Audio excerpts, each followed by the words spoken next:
recently got back into Yu-Gi-Oh! I've been playing a lot of Master Duel, and I managed to pick up the Maliss core, and I just wanted to go through and share with you all my experience with the core, what I've side engined into the deck to help play under stuff like Lancia and Chaos Hunter. So without further ado, let's get straight into the deck profile. So right out the gate, we'll start with the Maliss stuff. We are running pretty standard, 2 copies of Dormouse, 2 copies of White Rabbit, 2 copies of Cheshire Cat. We got 2 copies of March Hare, 2 copies of Underground, and then for the traps, we have GWC06, MTP07, and because I am behind, yes, you can roast me in the comments, TB11. Now, I know every tryhard Yugi tuber or champion of Maliss is gonna roast me in the comments saying, oh, this guy's behind, doesn't know. Shut up. Just shut your fucking mouth. This spell gives 2,000... Oh, sorry, I'm an idiot. Classic Yugi Boomer syndrome, I can't read. 3,000 attack to your Maliss Link monsters if you get all 3 of these banished.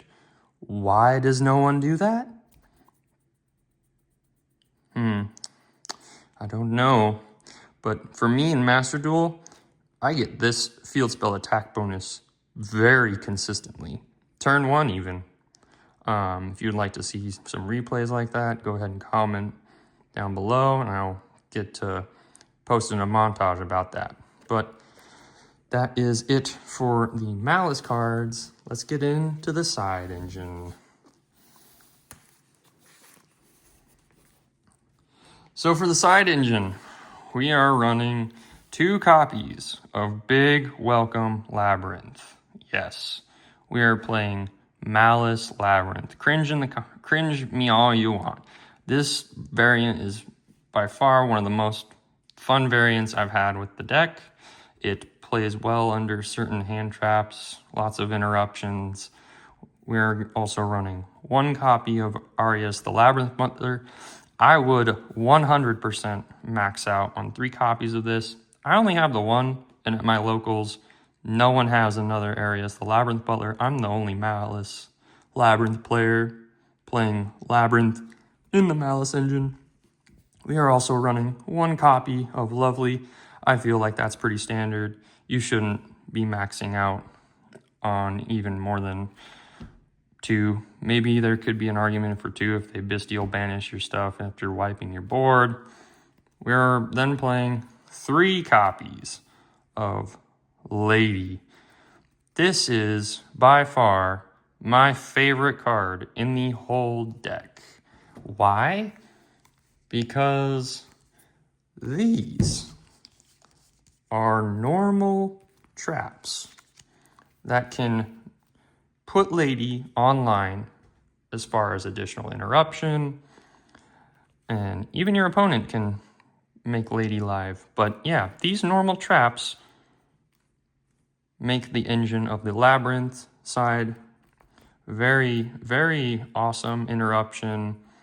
So like I said, I usually try to banish all the traps so I can get that attack bonus from the field spell.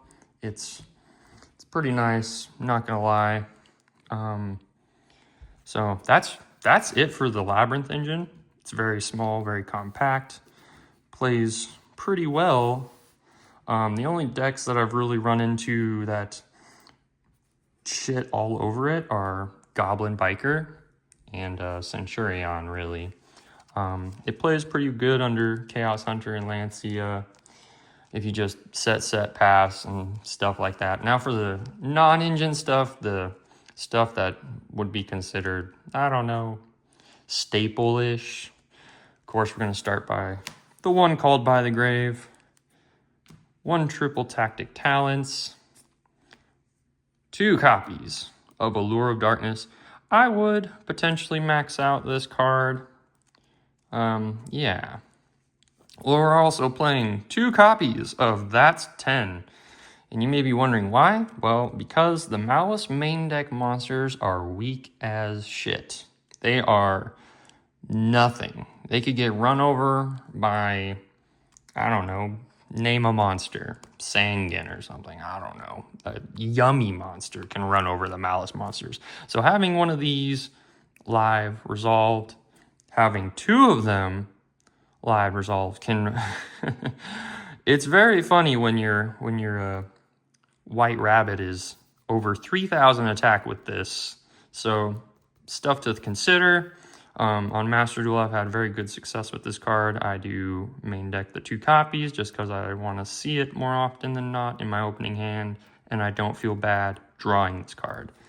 But outside of that, I would not play the 3 in the main deck, maybe side deck the 3rd one, which I am. For the second, we are running Dark Ruler no more. I feel like that's pretty self-explanatory with all the decks in the format right now. And then we are also running Triple Ash Blossom. Let's get some more room over here. Now for the goo. This is where the deck starts to show its colors. We're running triple copies of Infinite Impermanence to help with our Labrynth engine, triggering our Lady in the hand, opening going first or second. It's just a very good card. I would not down this at all from 3. Just very good, normal trap, searchable off Lady. And then we are running 1 copy of Time Seal. Now you may be wondering, why would you want to skip your opponent's draw phase? Because I don't want them to get cards. Next, we are running Chain Disappearance, another normal trap. There's a lot of normal traps to help trigger the Labrynth monster's effects and to help search for these normal traps. Chain Disappearance, this card shits on all the yummy monsters. When a monster with 1,000 or less attack is summoned, banish that monster with 1,000 or less attack. Then your opponent banishes all cards with the same name as that card from their hand and deck. Enough said.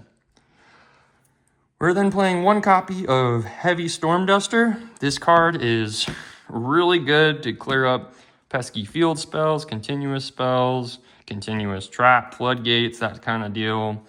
Just a nice 2-for-1 pop. It's got the runic effect that you cannot conduct your battle phase the turn you activate this card, but honestly, you're playing Maliss Labrynth, you're going to just be hurting them in a whole bunch of other ways where you don't need to go to battle phase when you get to this point. We're then running 1 copy of Dimensional Barrier. You could 100% max out on this card. I don't see any problems with that unless you just have a really bad opening hand, drawing it a bunch of times with no monsters. But with Draco Tail, Canine, Crystron, Mitsurugi, it's just, I don't feel like this card should be out of anyone's deck if they are not hindered by any of the restrictions of this card. So just don't call what you're running, obviously, right? And lastly, we're playing 1 copy of Dimension Shifter. I shouldn't really have to explain Dimension Shifter. Just don't get Lanciad. And then finally, we're playing 1 copy of Magnamut and a singular copy of Baldrink. Where's Druiswarm? Well, he's in tcg.com. So that is for the main deck, guys. Let us get into the side deck, and then we will go over the extra deck. So for the side, we are running the 3rd Chessy Cat. I really like Chessy Cat. Being able to draw 2, banishing a Maliss name is just very nice. We're running 1 copy of Maliss in the Mirror. Siding in and siding out this card, I will probably put this back in the main deck, banishing this with the hair, and then triggering it, banishing a card from your graveyard that you need to banish as well. It's just really good. And then I usually banish the 3rd and final trap I need, to then add another trap, or the second trap to get the third and final trap potentially. And then we're also running one Stovey and one Shangri-La. We also run one copy of D-Fisher. I've literally had a gentleman tell me that if I would have dropped this on my turn one, he would have just scooped. So what do? You play Floodgates. For the next spell, we got Lightning Storm. Now, Lightning Storm should be pretty self-explanatory. It's Raigeki and Harpy's Feather Duster if you control no face-up cards. So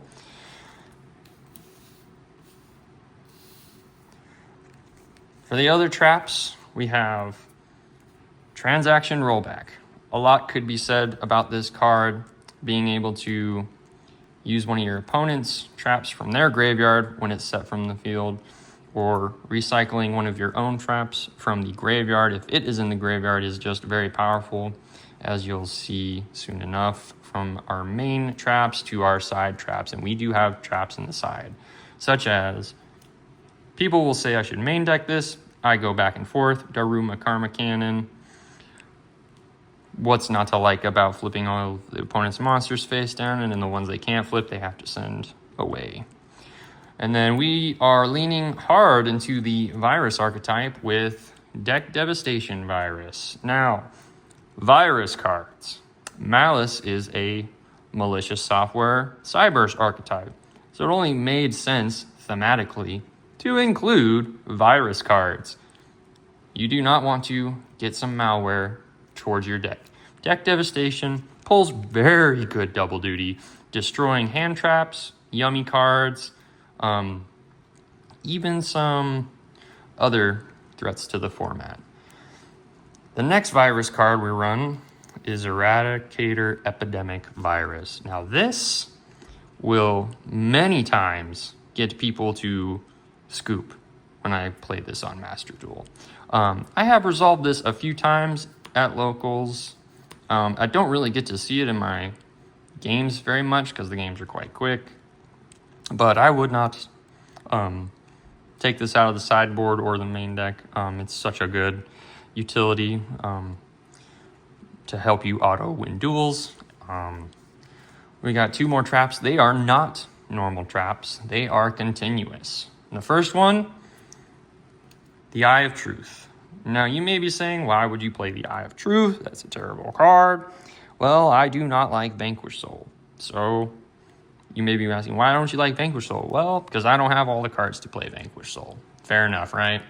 So having my opponent just reveal their hand the whole time this is up, shut down all their Vanquish Soul effects, just can't be revealing cards in hand if your hand's revealed the whole time. Yeah. And then the final one, non-fusion area for Draco Tails.